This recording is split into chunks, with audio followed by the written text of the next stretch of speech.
김성신 평론가님, 성덕이라는 네. 말 아세요? 그 뭐 요즘에 덕자 들어가면 덕후와 관련된 거죠? 맞아요. 네. 네. 그럼 성덕은 뭘까요? 성공한 덕후? 성공한 덕후? 네. 정답입니다. 아, 원래는 덕후라는 말이 네. 좀 부정적으로 쓰이다가 최근에는 취미생활을 통해서 자기 행복을 추구하는 사람들이라는 뜻으로 긍정적인 의미로 변화를 하게 됐다고 하네요. 하지만 이 남다른 취미 때문에 또 고민을 하는 분들도 계시더라고요. 네. 그래서 오늘 그런 분의 사연 허위 평론가께서 좀 소개를 해주시죠. 저희 남편은 IT 회사에 다니고 있습니다. 공대 출신이라 기계나 컴퓨터를 좋아할 것 같지만 남편의 취미는 의외로 다육식물 기르기입니다. 자기야, 이거 너무 귀엽지 않아? 보기만 해도 힐링이 되는 게 너무 행복하다. 친구들은 남편이 비싼 낚시나 골프를 안 해서 좋겠다 하지만 실상은 다릅니다. 회사 스트레스로 출근할 때 꽃집에서 다육식물을 충동적으로 사와 기르더니만 거기에 재미를 붙였는지 이제는 한 달 용돈 25만 원을 받아 다 다육식물에 몰빵합니다. 돈이 부족해 걸어다니고 편의점에서 컵라면을 먹을지언정 다육식물 영양제가 필요하면 빌려서라도 꼭 삽니다. 지금까지 쓴 돈을 따져보니 200만 원이 넘더라고요. 저는 1,000원도 벌벌 떨면서 써요. 집도 사야 하고 아이도 어려서 돈 들어갈 때가 많거든요. 그래서 가족보다 다육식물을 우선시하는 남편을 보면 속이 터져 죽겠습니다. 지난주엔 3살 된 딸이 놀다가 화분을 깨뜨렸는데 집에 와서 딸이 안 다쳤는지 물어보진 않고 다육식물만 살펴서 화가 폭발했네요. 우리 딸보다 다육식물이 더 중요해? 당연히 우리 딸이 더 중요하지. 그런데 이 다육식물은 미세먼지도 없애주니까 다 우리 식구 건강을 위해서 그러는 거야. 다육식물과 사랑에 빠진 우리 남편 제발 좀 말려주세요. 저는 이 사연을 읽으면서 이 아내분의 입장이 또 공감이 되더라고요. 지금 아내분은 딸도 있고 또 집도 사야 되고 1,000원이 아까워서 좀 벌벌 떨며 생활을 하고 있는데 이왕이면 남편이 용돈 좀 아껴서 좀 가족들을 위해서 맛있는 것도 좀 사주고 그럼 얼마나 좋을까 또 이런 생각을 하시는 거잖아요. 심정적으로 좀 야속하신 그렇죠. 거겠죠. 그리고 또 이 딸이 놀다가 화분을 깨뜨렸을 때 딸 걱정이 아니라 이 다육식물 걱정부터 했다고 하셨잖아요.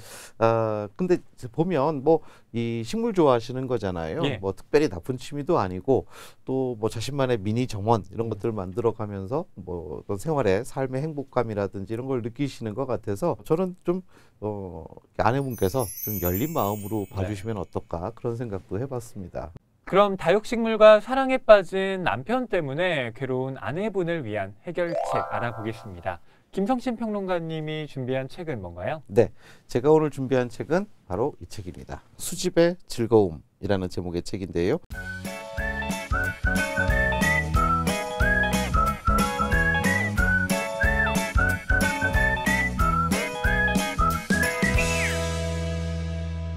사실 이 책을 권해드리는 이유가 있습니다.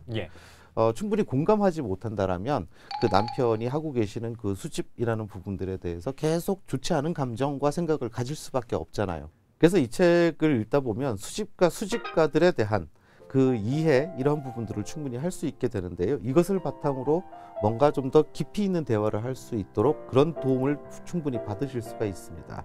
남편분의 이 수집 취미가 무리가 되는 수집벽으로 전환되지 않도록 부인께서 뭔가 이렇게 잘 설득하고 제어해 주시고 이러면 좋지 않을까라는 생각이 드는데요. 그러기 위해서는 아내분께서 수집의 세계라는 게 이런 거구나, 이렇게 매력적인 거구나 일단은 아시는 것이 더 중요하지 않을까라는 생각이 들어서 이 책을 오늘 저는 추천을 드립니다. 또 제가 이 책을 추천드리는 한 가지 이유가 더 있습니다. 현대 사회는 변화의 속도가 굉장히 빠르다고 하잖아요. 그래서 남다른 취미를 가지는 것이 사실상은 미래에 대한 준비가 되는 경우도 굉장히 많습니다. 뭐 일반 직장인이지만 한편으로는 가령 뭐 커피에 대한 해박한 지식을 마치 덕후처럼 가지고 있다. 그럼 회사를 은퇴한 순간에 같은 커피숍을 차린다 하더라도 훨씬 더 경쟁력이 있지 않겠습니까? 그럼요.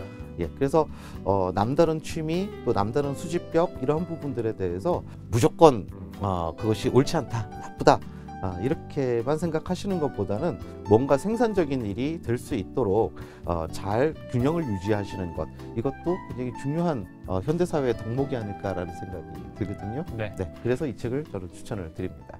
네, 저는 아내의 입장에서 책을 준비해 봤는데요. 제가 준비한 책은 이 나카마치 로쿠에 작가의 식물 탐정입니다.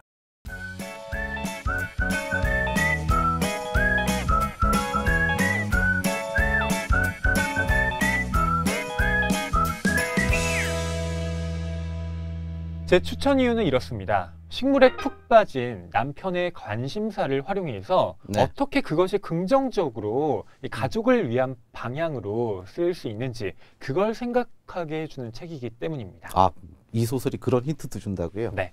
이 책은 제목처럼 식물 탐정이라는 독특한 직업이 등장을 하는데요. 식물에 관한 여러 의문점을 해결하는 그런 탐정입니다. 나고미 식물점에 사무실을 둔 미나가 그 주인공인데요. 그녀는 식물원 직원인 카미나에라는 남자와 우리 주변에서 일어나는 소소한 이 식물에 관한 사건을 해결해 갑니다. 설정 자체가 굉장히 재밌는데요. 네.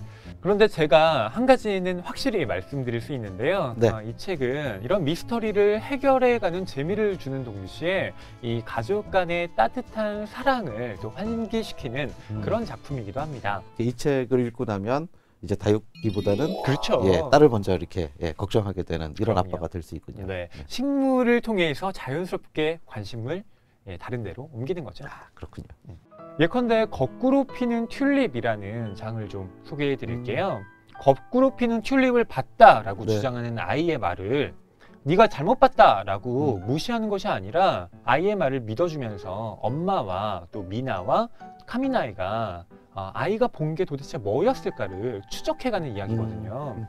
결국 이 작품이 전하는 메시지는 식물이 나를 비롯한 여러 사람에게 행복감을 줄 때 그 가치가 훨씬 빛나게 된다는 것이에요. 다육식물을 아끼는 남편분도 이 책을 읽으면서 그런 생각의 전환을 하게 되시지 않을까. 그러니까 나만 행복한 것이 아니라 가족도 함께 행복할 수 있는 그런 길을 찾게 되시지 않을까 싶습니다. 오늘은 남다른 취미라는 주제로 다육식물에 빠진 남편 때문에 고민이라는 아내분의 사연을 들어봤는데요. 오늘 저희가 권해드린 이 두 권의 책이 해결책이 되길 바라면서 선물로도 보내드리겠습니다. 네, 그럼 이제 다음 주 고민 주제를 알아볼 차례인데요. 다음 주 고민 주제는 바로 착한 아이 컴플렉스입니다. 주변 사람들에게 사랑받고 싶어서 자기는 힘든데 억지로 착한 척 해야 하는 것 때문에 고통이신 분들 저희 해결책으로 사연 보내주시면 되겠습니다. 김성신 평론가님 어디로 보내면 될까요? 네, TV책방 북소리 페이스북과 인스타그램 그리고 TBS 라디오 기분 좋은 일요일 조연아입니다 게시판을 통해서 고민 사연을 남겨주시면 됩니다. 그럼 저희가 한 분의 사연을 선정해 고민 해결에 도움이 되는 책, 해결책을 처방해드리는 동시에 선물로도 드리니 많은 참여 부탁드립니다. 오늘 소개해드린 해결책은 이번 주 일요일 라디오 기분 좋은 일요일 조연아입니다와 또 네이버 오디오 클립을 통해서도 다시 들으실 수 있다는 점 알려드리면서 저희는 이만 인사드릴게요. 다음 이 시간에 다시 뵙겠습니다.